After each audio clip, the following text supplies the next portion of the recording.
noite vou com o mar.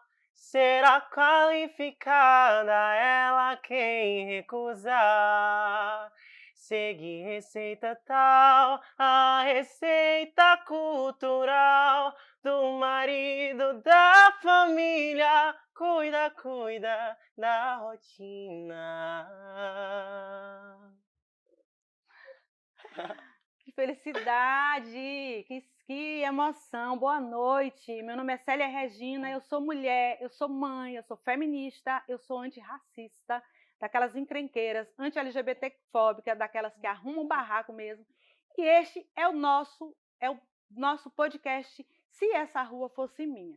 Esse projeto, a bancada feminina, feminista, plural, LGBT, de lésbicas, bissexuais e transexuais, é plural e é feito especialmente para discutirmos assuntos relacionados ao universo feminino.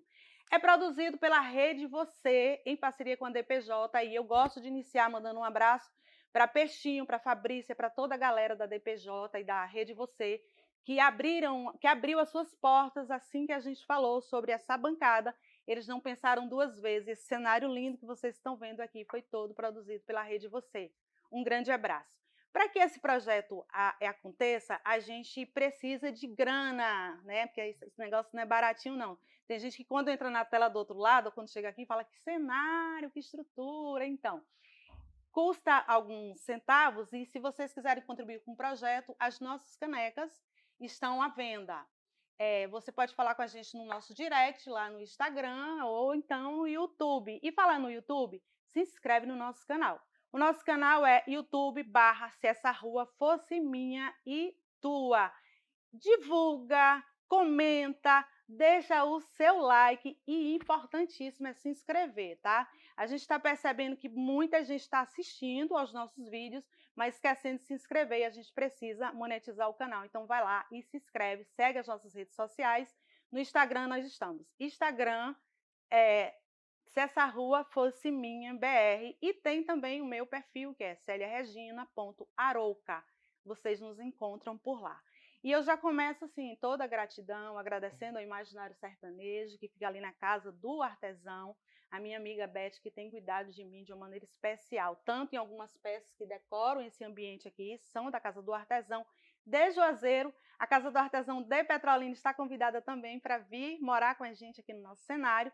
Agradecer às óticas Ohana, que vocês, não sei se vocês conseguem visualizar, nós temos alguns óculos aqui durante a programação, vou mostrando para vocês. Um grande abraço para a Hanna, ela é uma jovem e já empreendedora e está com a gente. A psicóloga Gidalva é de Salvador, do grupo Pretas por Salvador. É um grupo muito atuante em Salvador, ela é psicóloga e também é terapeuta holística. E Gidalva, assim que eu falei que eu precisava de essa sandália pé descalço, porque eu tenho uma orientação espiritual para entrar descalços dentro do nosso cenário, eu falei no grupo Pretas por Salvador, alguém produz? A Gidalva falou assim, olha, eu adoro, amo crochê, vou fazer isso para você. Na mesma noite ela já estava me mostrando alguns modelos que chegaram recentemente em Salvador, através do nosso Cauã lindo, que nos ajudou nessa construção, eu agradeço muito a Gidalva. Dito isso, hoje a nossa pauta é sobre a população LGBTQIAP+, nos cargos eletivos. A gente precisa ter essa população dentro dos cargos eletivos. A gente precisa dessas pessoas. Chega de terceirizar essa voz. E eu não me sinto, muito embora eu já tenha mais de 20 anos como militante na causa, no movimento ativista, e eu tenha filhas também LGBTs, mesmo assim, eu não me sinto no direito de falar em nome da população LGBTQIAP+. E para esse papo assim, super poderoso, mega power, eu gosto de dizer sempre que eu sou a mais viada de todas. E meu filho às vezes fica falando assim, você fica encrencando, até parece que... Menina, é uma coisa de programa, tenha calma. A gente precisa ter essa pauta. Então, a gente convidou duas figuras importantíssimas e eu estou aqui nos nossos estúdios com a Messi e em Salvador, diretamente de Salvador, com Onan Rudá. E quem é Messi? Messi, para você entender, ela é uma mulher trans, ela é ativista, ela é modelo, ela é social media e ela também é uma menina muito politizada. E quando eu falei com a minha amiga, que está candidata a deputada estadual pelo estado de Pernambuco, a Cristina, que é a minha mentora política aqui no estado de Pernambuco, ela falou: você vai convidar a Messi Fernandes, porque é ela. Você é a indicação da deputada Cristina Costa. Ela falou assim: ah, minha filha, é ela que tem que estar aí com você. E diretamente de Salvador é o Onan Rudá. Eu sou suspeita para falar dele, porque eu até liguei para ele e falei: Onan, se você tiver dois fãs, é o número 2, porque eu sou o número 1. Porque eu sou muito fã do Ná, sou muito apaixonada por ele. E eu fico muito fazendo minhas preces por ele, rezando, enfim, porque todas as nossas lutas, eu não vi uma luta ainda no movimento LGBTQIAP+, na Bahia, que o Onan Rudá não estivesse na frente. Que ele não está lá arrumando confusão. Quando pensa que não, está o menino gravando, a Assembleia está lotada, tem gente batendo, tem polícia, e o Onan está lá. Então, Onan, eu digo, meu Deus, o que é que esse menino... Eu sou muito mãezona, Onan, sou muito, assim, maternal. Aí, talvez ele tenha até mesmo a minha idade, não importa, eu fico muito assim. Ele é ativista, ele é comunicador, ele é criador de conteúdo, é fundador da torcida LGBT tricolor de onde? Do Do Bahia. Bahia. Ah, tinha que ser o Bahia, minha porra, para poder fazer uma coisa dessa, né? E ele também é autor da lei Teu Nascimento, que pune atos de LGBTfobia em Salvador, e da Milena Passos, na Bahia. Um grande abraço para a Milena e para a nossa turma muito querida do Famílias pela Diversidade. Eu amo muito aquela galera toda, sou muito feliz por fazer parte daquela galera. Então, seja bem-vinda, seja bem-vindo, Onan. E eu vou começar pedindo para que a Messi se apresente, porque ela é quem é de Petrolina, ela que vai fazer as honras da casa e ela que vai dar as boas-vindas ao Onan, dizendo um pouquinho quem é Messi Fernandes, que a galera quer saber. Por que que você está aqui, por que que a Cristina Costa bota uma fé enorme em você, nessa militância. Vamos lá, quem é Messi? Boa noite, Célia. Boa noite, Onan. Boa noite, pessoal. Quem é Messi Fernandes? Ah, louca.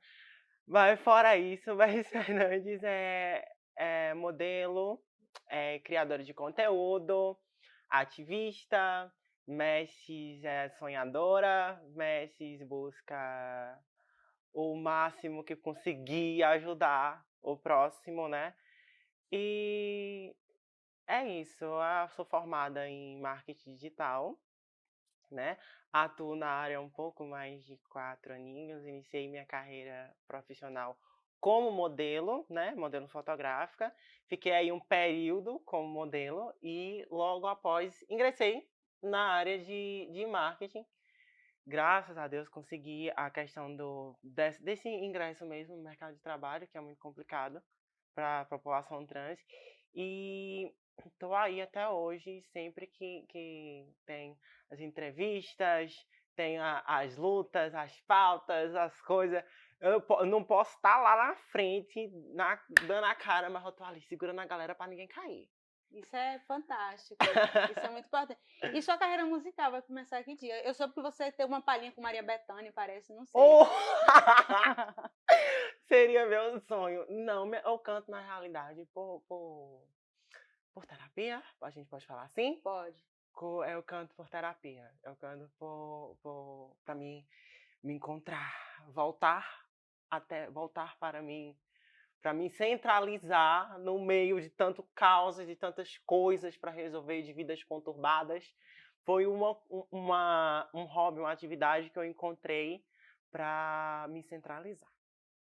E eu passei de ser humilhada aqui, porque eu queria cantar, mas como o direito de fala hoje é da população LGBT, eu não ia fazer isso. E pedi para ela, mas quase que eu era humilhada. Onan Rudá. Quem é Onan Rudá? Ai, meu Deus, que pergunta difícil. Eu me considero, Célia, alguém que sonha e se dá o luxo de perseguir esse sonho, sabe? Então, eu acredito piamente, baseado, acho que talvez em princípios até óbvios, né, que a gente costuma dizer, mas talvez nós como sociedades não costumamos, como sociedade a gente não costuma exercitar, que enfim, eu acredito que a gente pode ter uma sociedade que é menos violenta, entendeu? porque isso acontece em outros lugares do mundo. A gente pode ter uma sociedade mais inclusiva, porque já acontece em outros lugares do mundo e ao longo da história já aconteceu, entendeu? Então, uma coisa que é interessante, sempre que a gente se pergunta sobre a comunidade, é tipo assim, de onde foi que surgiu, como foi que isso começou tal, e a história tem poucos dados. Tem relatos muito antigos, mas tem poucos. Por quê? Porque era tão normal que ninguém falava disso. Vai falar para quê de uma coisa que é normal, é natural do dia a dia? Tem registros aí, mas enfim. Então eu sou essa pessoa que acredita piamente em algumas coisas e persegue, corre atrás delas, com o intuito de realizar, entendeu? Eu aprendi que mais do que levantar bandeiras, a gente precisa montar estratégias, sabe? Estratégias que façam com que a gente altere mesmo aquela realidade. Pode ser uma micro-realidade, pode ser uma macro-realidade, entendeu? E a estratégia às vezes tem a ver com confrontar, mas às vezes tem a ver com encontrar um caminho para dialogar, entendeu? Então, foi assim que eu particularmente participei da aprovação, escrevi e pude ter a oportunidade de ajudar na mobilização, na movimentação, na articulação de duas leis, e fui eu pessoalmente quem conversou, sobretudo, com os pastores e com os representantes de outro lado, de outras correntes de pensamento, fechando, inclusive, às vezes até acordos possíveis, sabe? Então, assim, eu sou essa pessoa, sabe, Célia? Eu acredito muito. Entretanto, eu aprendi também que há um limite, assim, dentro daquilo que a gente estabelece para a gente como valor, você está entendendo? Então, eu sou muito, às vezes, intransigente com alguns desses valores, assim, sabe? Tipo, eu acho que quem se diz aliado da nossa luta tem que ser aliado de verdade, né? Não é só pro card na net, tá entendendo? É para quando a gente chega na porta e diz assim, ó, tá rolando isso e a gente precisa de você agora. Ou então, tá sempre ali, ó, tamo aqui, tá rolando o quê? O que é que tá acontecendo? Como é que eu ajudo? Tá entendendo? Então, assim, eu sou essa pessoa. Se eu posso me definir assim, eu sou alguém que se dá o luxo de sonhar e de correr atrás do que sonha, entendeu? Gostei dessa definição, né? Porque eu sou meio assim, também. Eu acredito nos sonhos e corro atrás não. O Kaká diz assim, que se a gente correr atrás, é por isso que a gente não alcança, o sonho está sempre à frente. Aí ele diz que a gente tá, na verdade, em busca dos sonhos, da realização dos sonhos. Kaká, um grande beijo, ele é muito fã e assiste todos os nossos programas. A Beth também, da Casa do Sertanejo, do Imaginário Sertanejo, ela diz que assiste todos os nossos programas e fica lá anotando as pautas difíceis, as palavras difíceis que a gente fala, procura no dicionário, vai lá saber o que está acontecendo, afinal, mas gosta de assistir várias vezes. Então vamos lá ao tema, né? Segundo estudo realizado pela Aliança Nacional LGBTQIAP+, e vinculado programa com Voto Orgulho, nas eleições municipais de 2020, o número de candidaturas LGBTQIA+, aumentou em relação aos pleitos eleitorais anteriores, resultando também no crescimento de integrantes da comunidade que foram eleitos. No mesmo sentido, a Associação Nacional de Travestis e Transsexuais, ANTRA, um grande abraço para a ANTRA, apresentou dados em relação às candidaturas de transgêneros, registrando a existência de 294 candidaturas no Brasil inteiro em 2020. Muito pouco mais para o Brasil inteiro, mas houve esse aumento, né? E esse aumento representa 226% em relação às eleições de 2016. Em que pese esses dados expostos, que apontam progressos na participação da comunidade LGBTQIAP+, na disputa por cargos eletivos, e a atenuação de certos preconceitos, tem gente que está muito otimista, dizendo que houve atenuação de preconceitos. Essa perspectiva não afasta as extensas dificuldades vivenciadas por esse setor da sociedade, principalmente quando analisados conjuntamente com outros indicativos que apontam o Brasil e a Bahia. O Brasil é um país e a Bahia é o estado que mais mata mulheres trans e que mais mata a população LGBTQIAP+. E com pequena representatividade dentro do Congresso Nacional e na Assembleia Legislativa, ao contrário disso, a gente tem deputados que ficam querendo silenciar as nossas deputadas, tanto na Assembleia Legislativa da Bahia como na Assembleia Legislativa de Pernambuco. Um abraço para a Mandata Juntas, que tem sofrido bastante, é uma mandata de 3 mulheres, bissexual, tem uma bi, uma lésbica, uma evangélica e tinha uma trans também, que a trans está saindo agora para concorrer a deputado federal. Essas meninas sofrem um diabo. A Beni Brioli, no Rio de Janeiro, um grande abraço, sofre também coisas assim surreais, enfim. Nas eleições municipais de 2020, das 295 candidaturas trans, em 25 estados apenas, em 25 estados, né, a maioria estava vinculadas a partidos de esquerda, 51%. mas 38,5% concorreram por partidos de direita e 10,5% por partidos de centro. Os avanços são modestos nos últimos pleitos eleitorais e ainda existem grandes desafios para que tenhamos uma maior representatividade LGBTQIAP+, nos cargos eletivos, e o rompimento dessas barreiras exige coragem daqueles e daquelas que se decidem se candidatar e também para votar. Para votar tem que ter coragem, porque quando a gente escolhe uma representatividade LGBTQIAP+, é uma confusão enorme de cobranças em cima da gente. Até para escolher uma candidatura ficam lá nos criticando, porque que vai votar naquele gay, naquela lésbica, naquela sapatão, como se fosse uma ofensa, e as sapatões agradecem, obrigada de nada, né? Mas só a gente pode chamar, só a gente, eu me incluindo, olhe, meu marido, eu estou numa relação monogâmica, então você fique muito tranquilo. Para começar esse bate-papo, Maravilhosa. eu quero saber primeiramente de Onan, como é que ele avalia essa realidade quando a população LGBTQIAP+, se decide candidatar a cargos eletivos no Brasil. Você achou positivo? O que é que você acha? Eu tenho acompanhado vários casos, eu já ofereci meu apartamento em Salvador para algumas mulheres de outros estados, dizendo assim, fique aí que eu estou em Juazeiro, porque elas estão sofrendo invasão, ameaça de morte.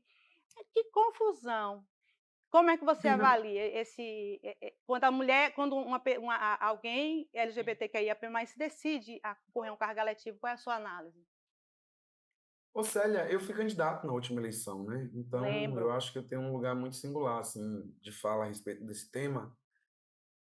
Hoje, assim, eu tenho um dado aqui atualizado, para vocês terem noção, de todos os cargos eletivos no Brasil, de todos, presidente, senador, deputado estadual, deputado federal, governador, prefeito, vereador, tudo que é eletivo no Brasil, a representação LGBT é 0,16%. 0,16%. Isso é nada praticamente, sabe? Então isso é uma representação muito baixa. E eu acho que o crescimento do número de candidaturas LGBTQIAP+, né, não só de pessoas LGBTs que entram na política, porque isso é uma informação, ok, ela é LGBT, mas ela pode ter outra, vamos dizer assim, demanda ou identidade que a paute no momento, sabe? Então até pessoas LGBTs que têm uma demanda religiosa, eu já vi aí, por exemplo, a Linda Brasil, né? Que é ali de Sergipe, ela tem um contexto religioso ali por trás do espiritismo e tudo mais. E a gente também tem os debates sobre o espiritismo, né? Aqui na Bahia, por exemplo. Mas, enfim, então ser LGBT é um dado. Mas, assim, tem crescido o número e eu acho importante porque ele traz para a gente uma informação. Mais pessoas LGBTs acreditam que podem representar a sua comunidade, certo? Porque muitas dessas candidaturas se debruçam sobre a pauta LGBT, sobre as demandas dessa própria comunidade, entendeu? Então não é só pessoas que são LGBTs, elas estão ali imbuídas em pensar, em formular sobre a própria comunidade. Agora, por outro lado, a gente ainda tem um baixíssimo número de eleições em si, apesar de alguns fenômenos, né? Na última eleição, a gente fez a vereadora mais votada da história do Brasil, que foi a Erika Hilton, 70 mil votos em São Paulo. A gente fez a mais votada da história de BH, que foi Duda Salabé, que teve lá também uma caralhada de votos.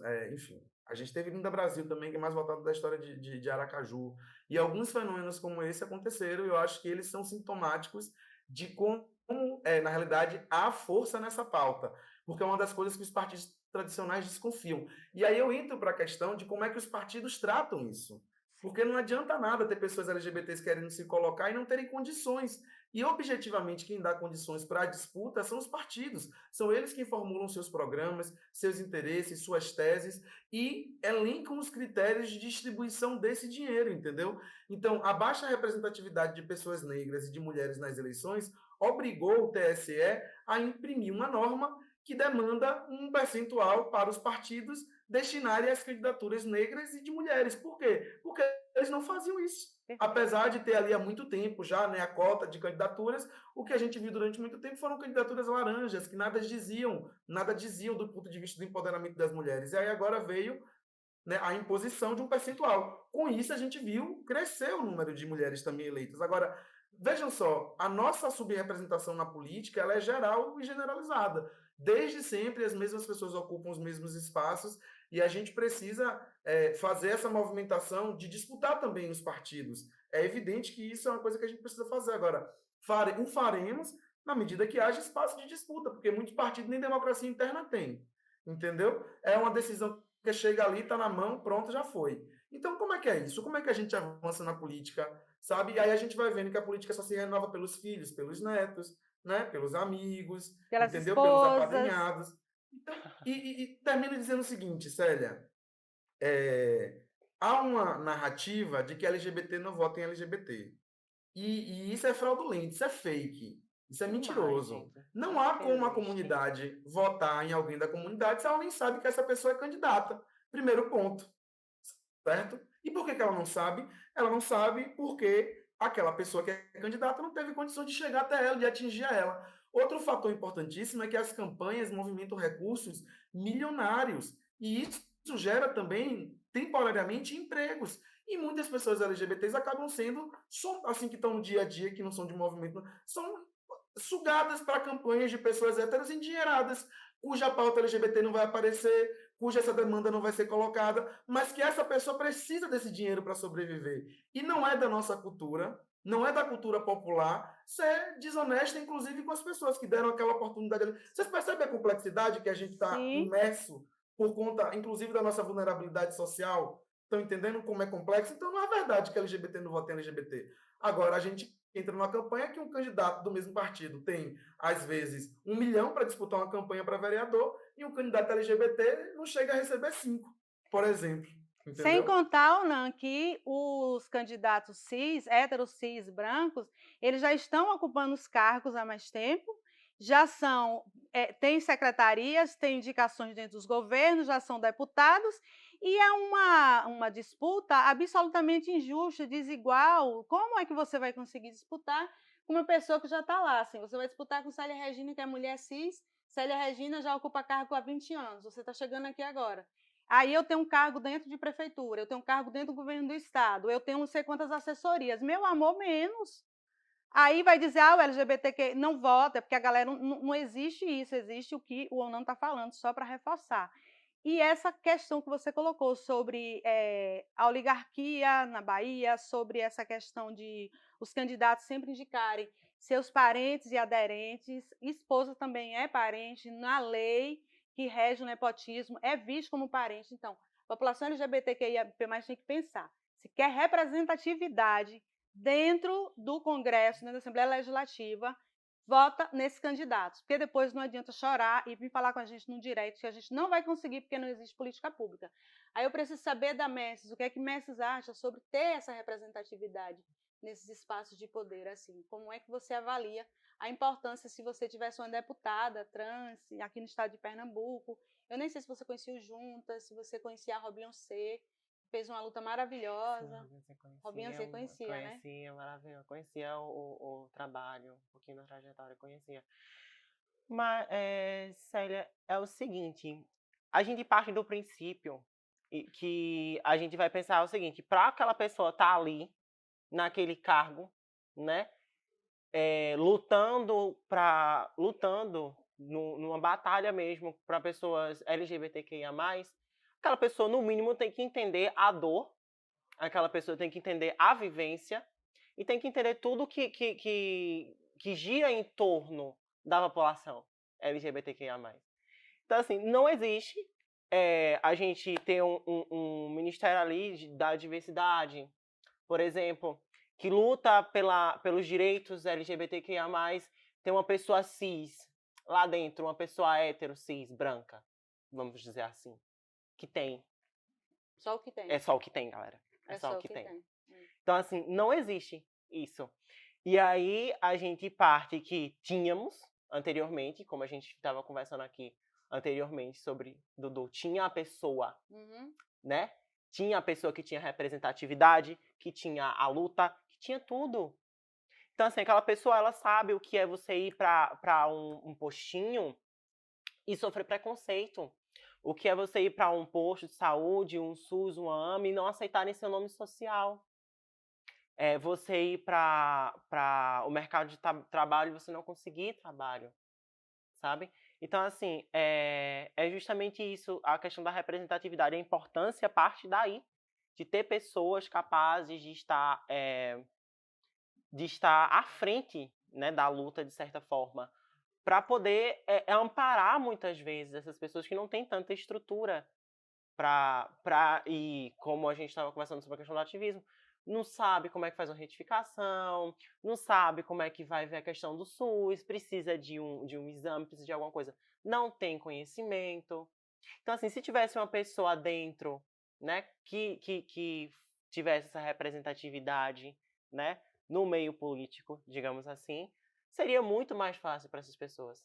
Com certeza. E ela falou sobre Dudu, Eduardo Príncipe, um grande abraço, que o Ana deve conhecer o Eduardo Príncipe, talvez, a militância aqui em Beijão Juazeiro. maravilhoso. O Eduardo Príncipe é um homem trans e ele trabalhou no governo anterior como supervisor de diversidade. Ele lutou muito para que os cargos comissionados pudessem se utilizar do nome retificado, me ajuda que eu vou esquecer, retificado, está Isso, correto? tá correto. Do nome retificado, e houve um caso muito grave que aconteceu. No momento em que o Dudu ia ser nomeado, a secretária, à época, não queria nomear o Dudu com o nome dele retificado, só queria que ele fosse nomeado com o nome de registro.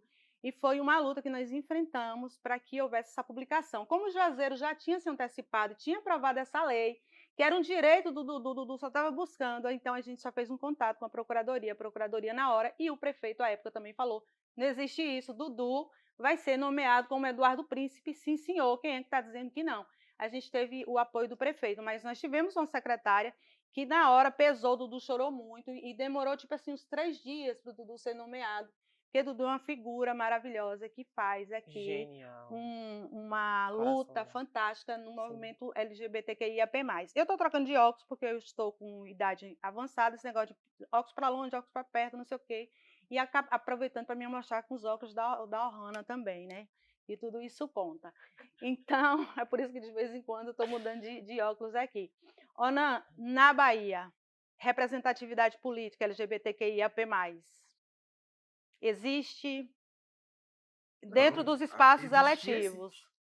Hoje a gente tem, assim, ó, veja só, a Bahia é um dos estados do Brasil onde o movimento LGBTQIA+ é mais forte, certo? Agora, vale lembrar que o movimento ele é diverso na sua, enfim, pluralidade, né? De opinião, de pensamento, de viés, de construção, de divergência. E é natural que o movimento social LGBTQIA+, sendo grande, ele tenha mais, vamos dizer assim, né? Diversidade de opiniões e tudo mais.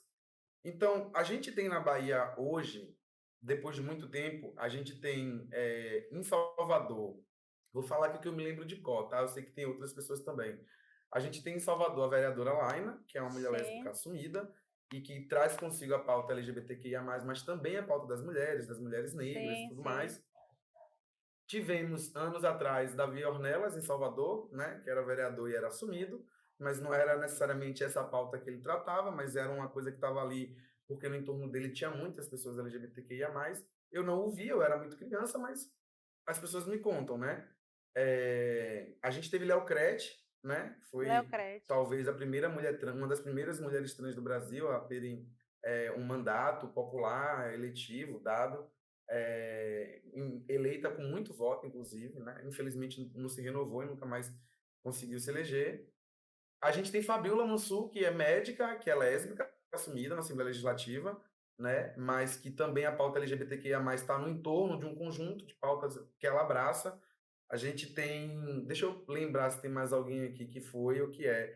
Tá, a gente tem Poções, a vereadora Larissa, e alguns outros municípios da Bahia têm algumas figuras Vânia também. Galvão em Lauro de Freitas. Eu Desculpa. falei Vânia Galvão em Lauro de Freitas.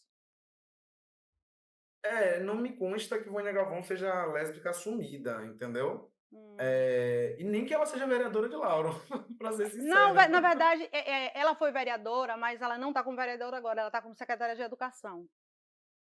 Não, ela foi vereadora de Salvador, Foi Vânia vereadora de Galvão. Salvador. Aí depois ela foi ser Mas não me secretária consta que ela de seja. Educação em Lauro, com Moema Gramacho. É. Não me consta que ela seja assumida, né? Que ela foi Ah, assumida, sobretudo durante o mandato, ou inclusive que ela seja uma mulher hum, LGBT e tal. Mas enfim, é, nunca tivemos, por exemplo, um deputado federal assumidamente sim, LGBTQIA+, né?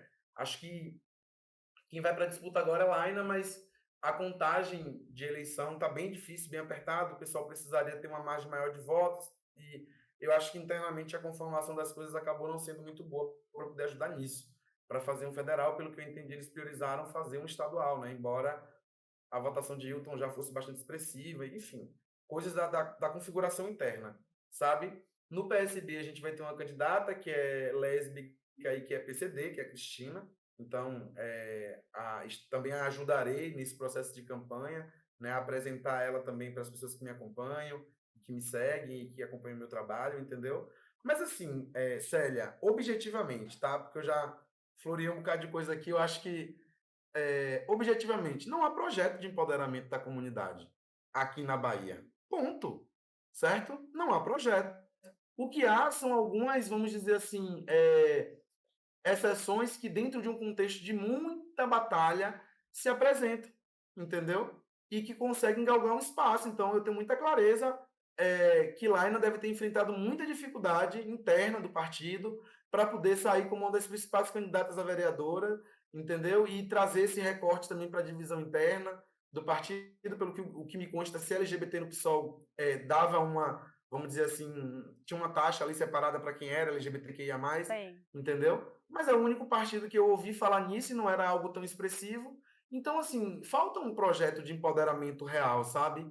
Porque isso mudará muita coisa. Quando a gente tiver uma pessoa LGBTQIA+, assim, empoderada em torno desse debate, tendo esse debate com centralidade, mudará muita coisa. A gente terá um deputado, uma deputada que poderá ligar para o governador e dizer assim, você vai recuar mesmo? Porque o bispo te ligou, então vai receber a ligação do bispo, vai receber a ligação de alguém que representa a gente também, entendeu? E que tenha firmeza, porque assim não adianta nada ser LGBT, chegar lá e só dançar na cartilha, porque aí acabou, entendeu? A gente não vai superar o dado do segundo estado que mais mata a pessoa LGBTQIA+, só dançando na cartilha. A gente precisa ir lá pautar esse andamento, essa construção, pautar. E ter clareza de que isso às vezes significa desgaste, ter clareza que isso às vezes é pelo caminho do diálogo, ter clareza que isso às vezes significa o movimento, vai lá que eu venho por trás. Sabe, ter uma articulação coesa. Só que isso depende de um projeto coletivo de empoderamento, ou do próprio movimento conseguir construir isso de forma alternativa e trazer para dentro de um partido,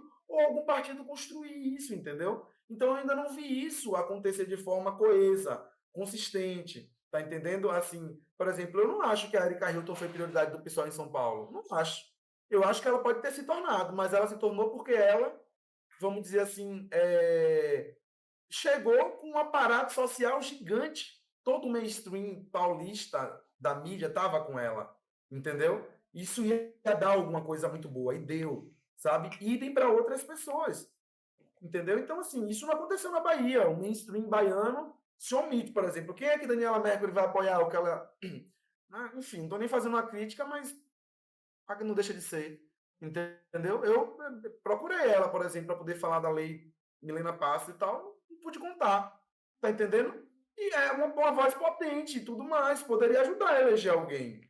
Você tá entendendo? Eu Enfim, quero até talvez não tenha essa aproveitar e te disposição. pedir um parêntese e dizer do meu desestímulo, da minha desmotivação com alguns atores, artistas baianos que não que ficam dizendo que são neutros na história e que não contribuem, não se envolvem na causa. E depois que entram nas situações delicadas, como foi o caso da Daniela, é um movimento LGBTQIAP+, faz a defesa, porque nós fomos fazer a defesa, nós estamos fazendo a defesa sempre que ela é atacada. Sempre que um artista brasileiro é atacado nas redes sociais por conta da sua condição sexual, somos nós quem fazemos a defesa. A Messi vai falar sobre isso, que ela trabalha na área de marketing digital. Como é difícil você estar ali naquele dia a dia vendo uma pessoa, um companheiro ou companheira sendo atacada e você ir fazer a defesa. Mas eles não fazem, na hora de estabelecer como política pública, não existe o esforço. O Onan falou do PSOL. Enquanto no Senado, no Tribunal Superior, ainda existe a luta para que seja aprovado que a mulher negra tenha um valor a mais, a mulher LGBT, LBT recebam um valor a mais da cota partidária, dentro do PSOL já está estabilizado. Então, as mulheres, os negros, as negras, já recebem mais do que uma mulher branca, e cis e hétero. Gente, isso é tão feliz, eu estou tão feliz por estar finalmente num partido que compreendeu que se a gente não mudar a estrutura, a gente precisa mudar a estrutura, porque a estrutura é o problema, a gente não muda lá na frente. Dentro do PSOL, nós temos, dentro do Levante do Búzios, a Chaira, que é lésbica, casada, e ela tá fazendo essa defesa aí, e certamente que tem outros nomes, né? Aí já tem as juntas aqui de Salvador, aqui de Pernambuco, e eu gosto de apoiar a Beni Brioli do Rio, que a Beni vive sendo ameaçada, já falei sobre isso aqui. A Érica Hilton é fantástica, sou muito mega apaixonada por ela, acompanho todo o trabalho dela, e eu fico acompanhando nas redes sociais, sempre que alguém fala alguma coisa, eu dá vontade de ir lá na casa daquela pessoa, e resolver o problema, conversar, dizer, meu filho, qual é o problema? Você não vai bater não, porque eu sou muito mãezona, assim, é como se fosse meu filho. Digo, olhe, enfim, você é ativista digital, né, na área de marketing e como modelo, né, você chega como modelo e tal, e tudo isso que o Anan fala repercute aqui fora na hora da busca do emprego. As pessoas acham que não, dizem assim, não depende de político para ver minha vida, vai pensando. Aí, quais são os desafios que tu enfrentou para ser uma mulher trans para poder ocupar esse espaço dentro das mídias sociais e dentro também, assim, para ser uma modelo? Eu sou uma modelo muito linda, por favor, façam muitos close com elas, muitas imagens bonitas, para a gente explorar bastante, porque ela é muito linda, parabéns. Obrigada, inclusive. Foi só a sua beleza que resolveu? Conta pra gente aí. Não, assim, foi muita persistência, eu acho. Família Na verdade, ajudou? oxe, muito. Menina, eu sou uma pessoa que em todo canto que eu falo, sou uma pessoa extremamente privilegiada em relação à família. Extremamente. Meu papai e minha mamãe sempre me apoiaram. Demais. Me apoiaram em tudo. Questões profissionais, questões pessoais. Sempre eu tive um alicerce familiar muito forte. Então, eu acho que por isso me deu essa armadura para que eu conseguisse me portar e estar à frente de algumas situações, né? E voltando à pergunta que você me fez, eu encontrei muita resistência das pessoas no que se refere a acreditar. Como que eu vou ter na frente da minha loja uma pessoa, eu já ouvi isso, uma pessoa que se monta de noite? Eu ouvi isso e eu tive que escutar isso e abstrair demência. Sabe por quê? Algumas pessoas falam, por que você não foi lá? Por que você não gritou? Por que você não falou? Por que você não deu a cara a tapa? Eu disse, sabe por quê? A minha melhor resposta é o que eu faço, são as minhas ações. Então eu fui lá e eu mostrei a profissional que eu era. E eu acho que essa parte conta muito quando eu chegava no obstáculo, quando eu barrava no obstáculo. Eu acho que isso contou bastante. Esse fato de eu ser uma Messis que basicamente mostro a que veio, sabe? Mas eu sei que muita gente não tem, na realidade, grande parte das porcentagens que a gente tem, grande parte dos números, não tem essa base familiar. A maioria das pessoas são rejeitadas, expulsas de casa. Quantos casos você já não viu? Acompanhei muito. Não acompanha muitos. Quantos casos, gente? Então, assim, no âmbito digital, que é onde principalmente, assim, eu acho que eu acredito, arrisco dizer que é onde estou bem mais presente, eu vejo diversos, algumas meninas trans perguntando como que reage, como que faz, vem desabafar o que aconteceu, sabe, em relação a algumas coisas familiares, em relação a algumas coisas que aconteceram em sociedade mesmo. E é muito difícil a gente lidar e a gente ver diversas histórias, sabe, coisas tristes que acontecem. O ser humano, gente, é um ser humano que muitas vezes não merece. Não merece. Em momento nenhum merece, né? Ninguém merece ser proibido de existir, de ser o que é. Sua existência ser negada. Sua existência ser negada. Não existe isso, né? E é muita. A gente tem que, né, encontrar apoio justamente nas pessoas que estão nesse meio, que passaram por isso. Eu acredito que a gente consegue. Aquele clichê, né? Juntos somos mais fortes. Mas que realmente isso acontece. Quando a gente se junta, uma potência muito grande, sabe?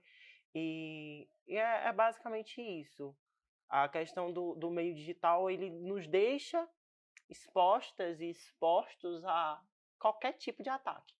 Falei isso recentemente em algumas das minhas falas, na palestra que eu dei recentemente, falei que a gente, quando está em rede social, a galera sente a necessidade de opinar sobre tudo e qualquer coisa. Seja sua vida, seja seu trabalho, seja seu relacionamento, não quer saber como você recebe, não quer saber como você está lendo. Eu vou meter a faca em você e você que lide com isso. E isso é uma coisa que acontece diariamente, sabe? Se eu rolar 2 minutinhos meu inbox do Instagram na parte de solicitados, você vai ficar, Messi, como assim? De mensagens que eu nem vejo, que eu nem me permito abrir, porque tem situações que a gente não deve se permitir passar. Até por questões de preservação mesmo.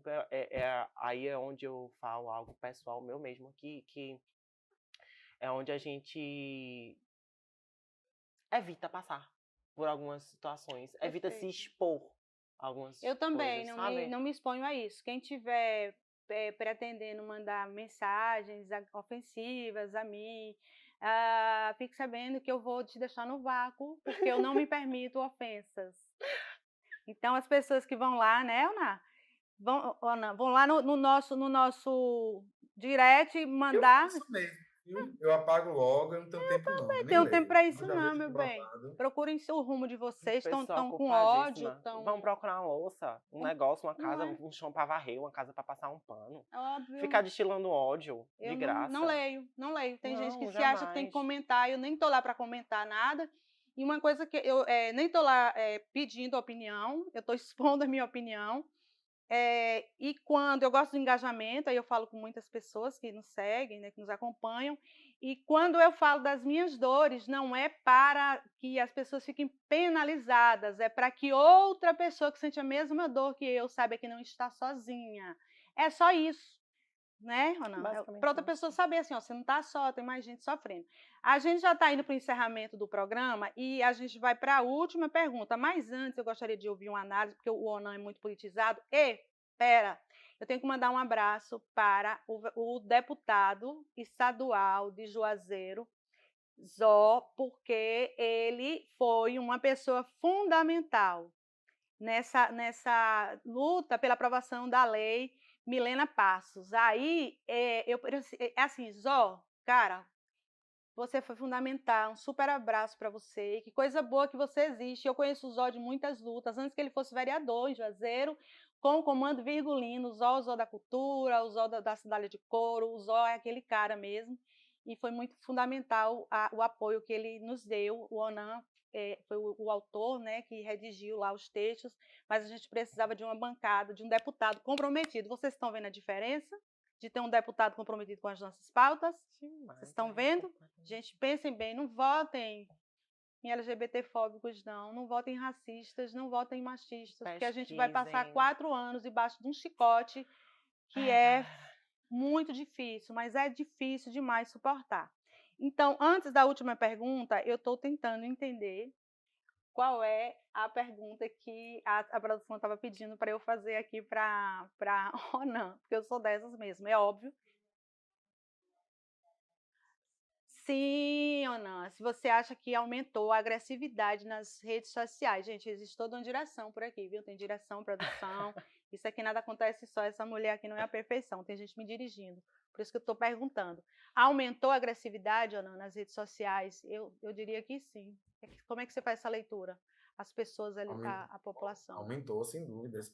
Assim, ó, a gente tem que levar em consideração que o momento político atual, ele teve a tônica dele construída por um polo, né? Por um desses dois polos aí, cuja principal narrativa era agredir a nossa comunidade. e Sim. desinformar a sociedade sobre a nossa comunidade, entendeu? Então caiu como uma luva na mão dessas pessoas aí, a tal da mamadeira de piroca, o tal do kit gay. E a gente viu a imprensa brasileira, durante muito tempo, tratar esse discurso como uma outra opinião. Ao invés de tratar esse discurso como um discurso perigoso, fascista, que ameaça as vias democráticas, que ameaça uma série de valores civilizatórios, a imprensa tratou como opinião. Durante muito tempo foi isso, entendeu? Então, assim, é evidente que isso fomentou um ambiente de desinformação, né, de ódio, aonde as pessoas... porque é isso, né? O Brasil tem uma cultura que o professor Floresta Fernandes disse que tem preconceito de ter preconceito. Né? Por quê? Porque existe o preconceito, mas ninguém é preconceituoso, entendeu? E nesse momento histórico, os preconceituosos apareceram e deram as caras, e estão dando as caras. E a gente tem visto cada dia mais focos, vamos dizer assim, de coisas que é evidente que já existiam na sociedade, mas que elas acabaram ganhando um ar de possibilidade, vamos dizer assim, de viabilidade de existir ou de coexistir. Então, na cabeça de algumas pessoas, é razoável ter alguém que se defenda nazista, quando o princípio do nazismo é a extinção, o extermínio, a morte, entendeu? Enfim, banir da face da terra outras comunidades que não seja ariana. E tem gente defendendo essas coisas sem nem se tocar de que elas não são pessoas arianas. Acorde, meu filho, você é latino-americano, No ainda que você seja Brasil não branco, existe caucasiano aqui neste ariano. país. Lá você não é, entendeu? Então, sabe assim, essa intoxicação ideológica, ela contaminou a sociedade. E isso produziu um caldo social e uma base social para esse tipo de pensamento que chama a atenção para a gente, que é o seguinte: não basta derrotar o fascismo nas eleições, nós o teremos que derrotar também no debate social, no debate público, em outras eleições, ao longo do dia a dia, nas universidades, no ambiente de trabalho, na sociedade como um todo, entendeu? Por quê? Porque na medida que o próximo presidente do Brasil, diante do caos econômico que foi gerado, tenha dificuldade de reparar uma coisa ou outra, esse discurso pode ganhar força, sim, novamente, entendeu? Assim como quando esse discurso não se apresentou eficaz para resolver os problemas do Brasil, o discurso de esquerda voltou a ter força, Lula voltou a ter força, e agora se fala em ganhar uma eleição em primeiro turno. Faz tanto tempo que a gente não tem uma eleição definida em primeiro turno, gente. Nossa. Entendeu? Então é evidente que, fruto desse caos social, político, econômico, descrença e desinformação, né, semeado aí nas redes sociais por robôs, né, alimentado por fake news, que incrementou o ódio contra a nossa comunidade, a violência aumentou, entendeu? Aumentou para mim, aumentou para as pessoas aí, enfim. Então, às vezes, eu fico vendo coisas na internet assim que eu nem acredito. No movimento de futebol que a gente faz com a Canarense, a gente já recebeu foto de arma, a gente já recebeu ameaça de todo tipo que você imaginar, áudios dos mais bizarros, entendeu? Toda vez que a gente denuncia um clube, que a imprensa noticia que a gente denuncia esse clube, a torcida desse clube faz um ataque a gente, entendeu? Então, assim, vamos dizer assim, essa permissão para a violência e essa permissividade nas redes, ela foi construída. Agora há uma intenção da justiça de dizer assim, não, a rede não é terra sem lei, tem lei na rede também. E aí tem mecanismos sendo adotados e tentando, enfim. Agora, objetivamente, como é que nós vamos superar isso se não tiver uma ação enérgica do Estado na conscientização, no combate, vocês estão entendendo? Na informação. Se a gente não tiver uma imprensa que trabalhe com o mínimo de decência informativa, não dá para levar um cara que fala de kit gay, ele apresentar isso em cadeia nacional, quando o Brasil inteiro está assistindo, e esse jornal não desmentir na hora, ou logo em seguida, ou no dia seguinte, e passar a eleição, esse jornal nunca desmentir que aquele material ali nunca se tratou de cartilha nenhuma, é mentira. Vocês percebem? Então, não tem avanço civilizatório sem esse conjunto de coisas. Eu acredito que a gente chegue lá, mas a gente vai ter que batalhar um pouquinho. Então, se essa rua fosse sua, você tem uma rua para ser dono dela, que a sua rua pode ser do tamanho do seu sonho, das suas expectativas. A sua rua pode ser o bairro que você mora, Salvador, pode ser a Bahia, pode ser o Brasil. O que é que você faria para mudar a realidade atual que a gente está vivendo? Ou o que você faria por fazer? Eu tô vendo um gatinho junto com você. Coisinha fofa. Tô vendo que você tem uma companhia ali, não tem? Tem uma gatinha, a Tô Lenira. vendo. Um beijo para sua gatinha aí. Tô de olho nela. Oxe,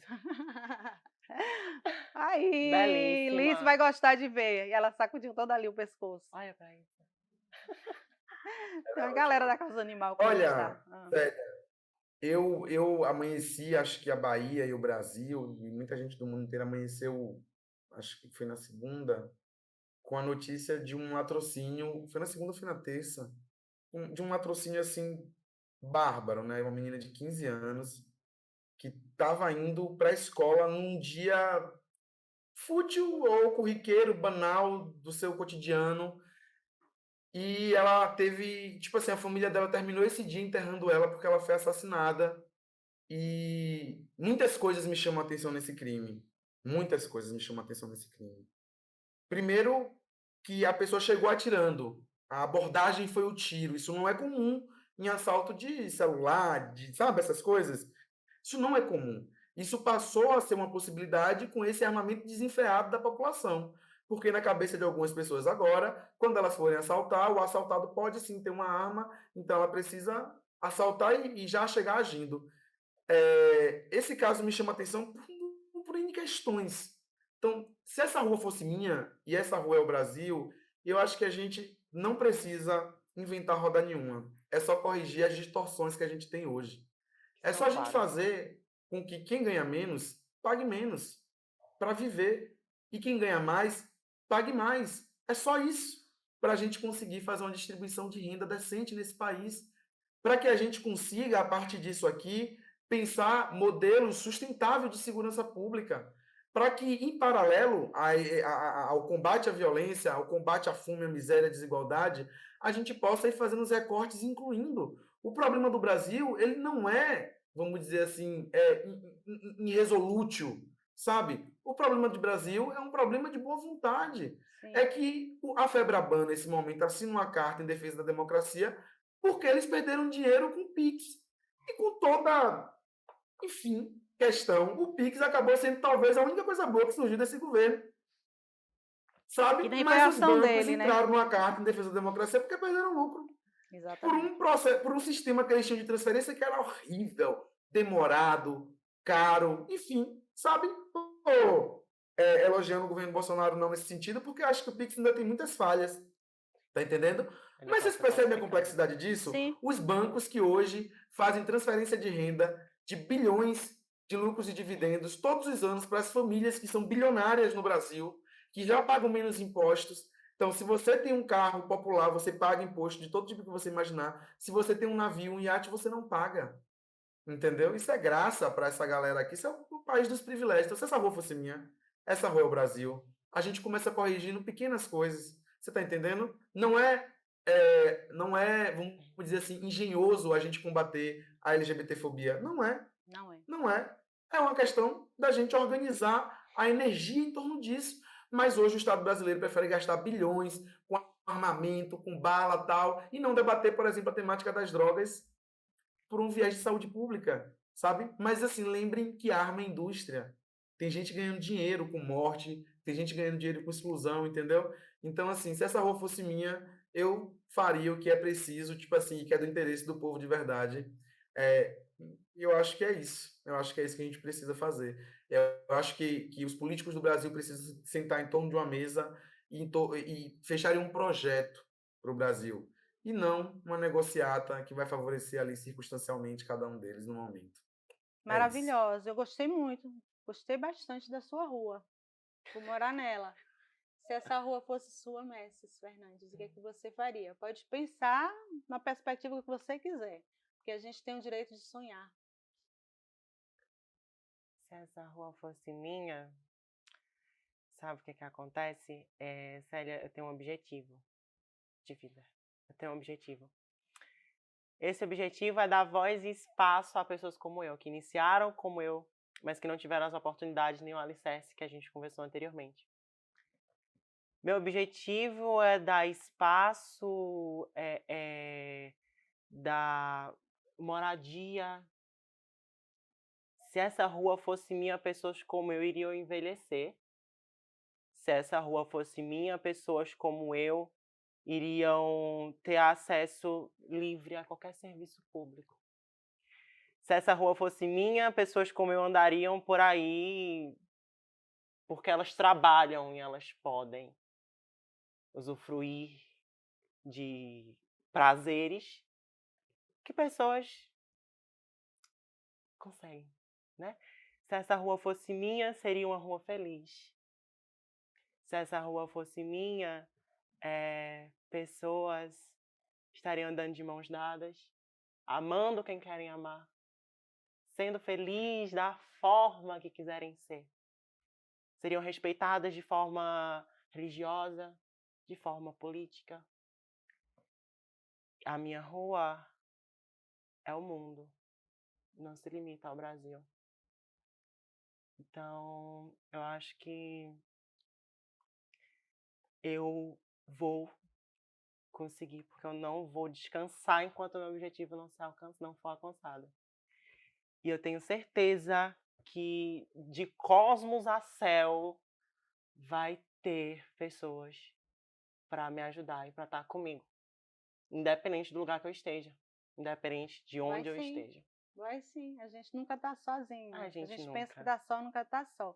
A gente está indo para o encerramento do programa. Vocês vão deixar as últimas considerações.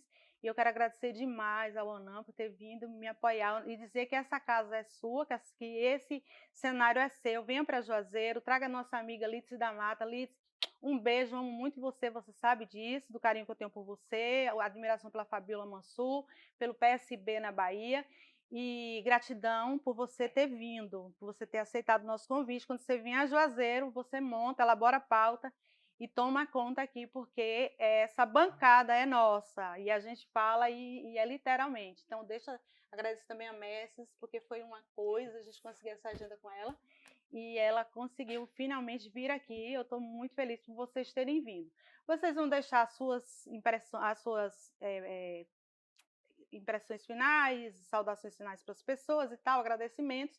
O ONAM vai fazer e, por fim, quando você fizer, aí você encerra com algum tipo de música. Pode ser aquela até, que eu gosto muito dela, mas você canta um trechinho aí, que aqui é regra. A gente abre o programa, fecha o programa, musicando o mundo, porque música cura a alma. E aí, como você faz terapia com a música, eu também faço. Por isso que eu sou ousada de violão, mas tocar que é bom, estou aprendendo. Mas Vamos estava lá. tocando lindamente. Vou passar para a UNAM para deixar as considerações finais e depois você faz as considerações e encerra com sua música. Ai, Célia, eu acho que refletir a política, né? E a política sobre os mais variados aspectos e aquilo que nos toca, porque é na política onde a gente pode. A política é a arte do bem comum. A política é a arte de mediar inúmeros conflitos e de resolver em favor do interesse coletivo, sabe? Demandas que estão aí truncadas na sociedade e que ao longo da história foi sempre a política que nos possibilitou transformar. Eu considero a política a ciência das ciências, a arte das artes, porque se a política não tomar a decisão de fazer, entendeu? Então a própria decisão de fazer uma arte é uma decisão política ali, quando duas pessoas vamos interagir, vamos fazer, como é que vai ser essa negociação? Ela é uma negociação política, ela é uma forma de fazer política, sabe? Quando a gente pensa a comunidade LGBTQIAP+, dentro desse universo do fazer política, eu acho que a gente está pensando mesmo as possibilidades de construção de um mundo mais humano, sabe? Porque isso não se encerra aqui, isso aqui vai partir para uma série de digressões, porque a gente tem pessoas que são dessa comunidade, mas pessoas dessa comunidade que são brancas e são negras, ou que são indígenas, ou que são quilombolas, ou que são PCDs, sabe? Ou que são, enfim, dos mais variados, vamos dizer assim, das mais variadas identidades. E aí a gente vai incorporando. Eu acho muito engraçado que, assim, ó, em um dado momento da história, o capitalismo disse: é o fim da história. Acabou. O que o mundo precisa fazer é replicar a institucionalidade norte-americana, porque nós encontramos o fim da história e não tem mais para onde correr, para onde ir. E isso foi dito por um cara chamado Fukuyama, que depois ele se desculpou, né? Porque ele estava falando isso diante de uma conquista, de uma narrativa sobre outra, que era a derrubada, a queda da União Soviética e tudo mais, certo? E eu acho que a gente persegue esse fim da história o tempo inteiro.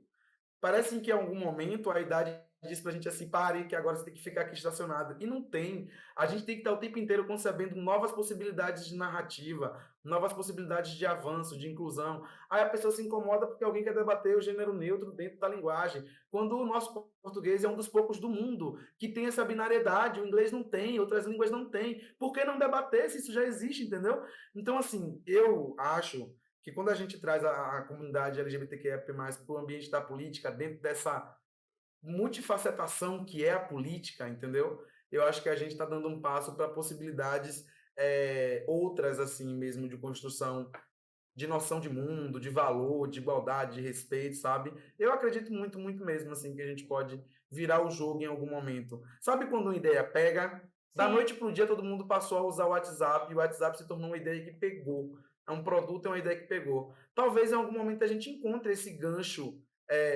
de memória coletivo que faz todo mundo entender. Isso não é legal, entendeu? Pode ser agora, pode ser depois. O que importa é que a gente, a despeito de ter muita dificuldade de representação na política e de não ter, por exemplo, uma lei que trate especificamente da comunidade LGBTQIA+, aprovada no Congresso Nacional, socialmente a gente está ganhando um debate.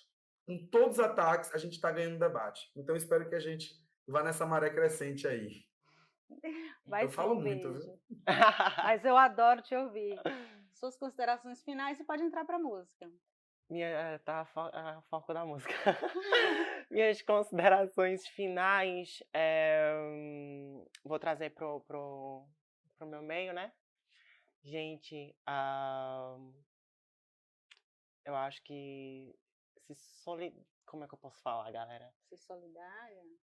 Sejam mais solidários com o próximo, como a gente está falando do meu meio, que é o meio digital, de certa forma. Foi uma coisa que me pegou bastante acredito que você até viu que eu fiquei com a voz meio embagada, mas foi uma coisa que me pega bastante, essa questão do meio digital e os ataques que são tão presentes e fortes e intensos. Então, assim, seja solidário com o próximo. Se você tem alguém do seu meio de amigos, de conhecidos, que é uma pessoa LGBTQIA+, pergunte, tente interagir com essa pessoa, sabe? Porque às vezes a única coisa que a gente está precisando mesmo é de uma palavra, né? De saber que tem alguém ali se prontificando, de tipo, se você está precisando de alguma coisa, fala comigo. Então eu acho que é muito essa questão de dar a mão, sabe? Essa questão de você andar junto para poder a questão do coletivo ser mais forte, né? Que a gente entra naquela fala que temos pessoas que simpatizam, digamos assim, com a população, mas que realmente sejam presentes, que realmente coloquem a mão na consciência e digam, poxa, conheço tal pessoa, mas eu nunca vi se aquela pessoa estava precisando de alguma coisa. Nunca vi se aquela pessoa estava precisando de um abraço, de uma conversa, de desabafar, qualquer coisa que seja. Às vezes o mínimo e o menor ato de solidariedade muda bastante algumas Perfeita. decisões.